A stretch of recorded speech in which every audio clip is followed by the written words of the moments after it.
Now we know fx is equal to x to the power of 3 minus 5x plus 12.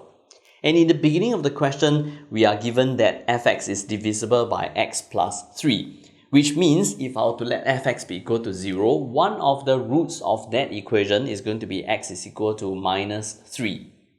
What we are supposed to do is to determine the total number of real roots of fx is equal to 0. So with one root that is given, let's try to find the other roots, which is going to be from the other factors of fx. To find the other factors, let's carry out a long division. So I'm going to take x to the power of 3 minus 5x plus 12, or since x squared term is equal to 0, if I were to carry out a long division, it is probably a better practice for us to rewrite it into this form. This plus 12. And this, I'm going to divide it by x plus 3, since x plus 3 is a factor. If everything goes well, what we will be expecting is that the remainder is 0. Let's give this a try. This is going to be x squared. Multiplied by this is x to the power of 3 plus 3x squared. This is going to give me a minus 3x squared. If I were to bring this down, minus 5x. And here is minus 3x. Multiply by this, minus 3x squared, minus 9x. This minus this, I will be getting a 4x. Bring this down, plus 12.